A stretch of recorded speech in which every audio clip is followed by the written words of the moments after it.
Palm Sunday, we celebrate Jesus entering Jerusalem, being hailed as king. And Easter Sunday, we celebrate his victory and our redemption through the resurrection. But what happens in the space in between?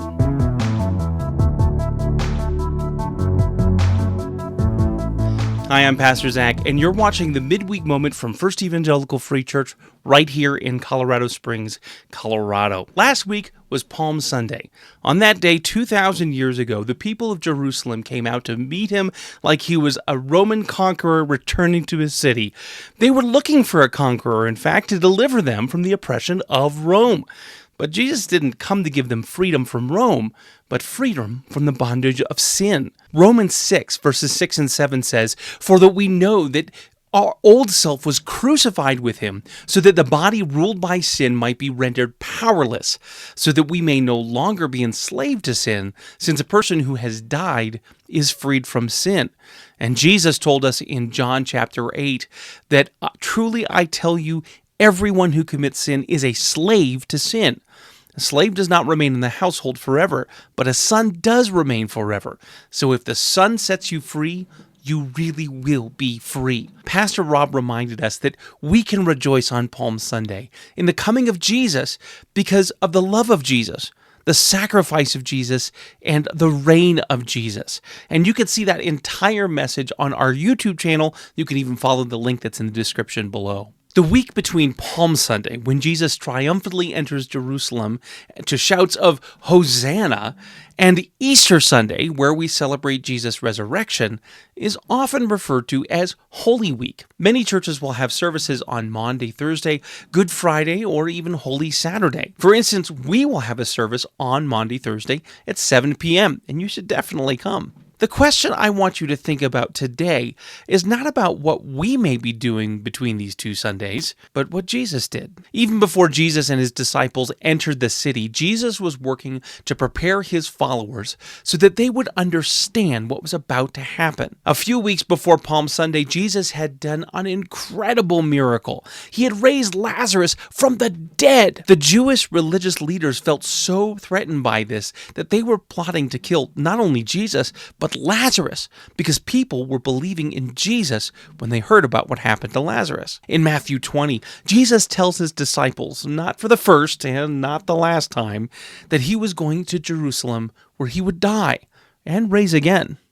But they didn't quite understand it. The day after his triumphal entry on Monday, Jesus entered the temple and started flipping tables, driving out merchants who had created a business in the court of the Gentiles.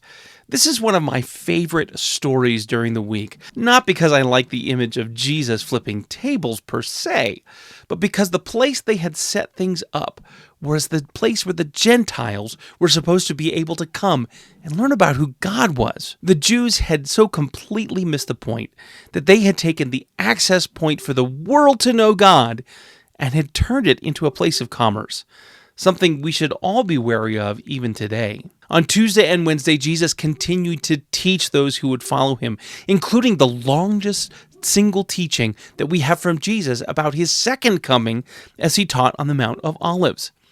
And on Thursday, Jesus would celebrate Passover with his disciples, teaching them he was the true Passover lamb, even though they still didn't get it. Jesus knew that within 24 hours he would be killed, not for what he had done, but for what you and I have done, and what we would do. That very night, he was betrayed, endured a brutal beating, a public trial, and a very public, humiliating, and painful execution. And he did all of that for you and for me. Jesus knew what the entire week would hold long before he entered to Cheers, long before he would exit the city to Jeers. He knew every moment of suffering, even as he knew Easter Sunday was coming. He didn't approach the cross without counting the true cost he would pay for the sins of the world. This is my encouragement to you, church, that you don't let this week slip by as just a pair of Sunday celebrations. Take some time, read through Matthew 21 through 28, and imagine what it would have been like to be among Jesus' disciples in that week. Pray that God would remind you as you read that it was your sin that sent him to the cross. Thank Jesus for what he did, and thank him for what he's continuing to do as you are sanctified by the Spirit every day. Don't let Easter come and go without remembering everything that happened between the Sundays. Holy Week is absolutely the high point of the church calendar, not because churches typically run 3 to 5 services in 8 days, but because this week celebrates the central moment in history. Everything before the cross looks forward in anticipation of it. Everything afterwards is forever changed. The story of history is the story of Jesus, which is why we are excited about getting the Jesus Storybook Bible into your hands. To enter this week, simply leave a comment below on how you plan to celebrate or meditate on the events of Holy Week, and you are entered into the April giveaway for the Storybook Bible. The only announcements we're going to talk about today are the services for Holy Week. Plan to attend our Maundy Thursday service on Thursday, April 17th at 7 p.m. This dramatic and reflective service can help you as you meditate well on the weight of the cross. And on Sunday, be sure to invite the people in your social circles to join us for breakfast beginning at 8:30 all the way through 10, followed by our Resurrection Sunday celebration service at 10:15. There is no better time to invite people to church than Easter.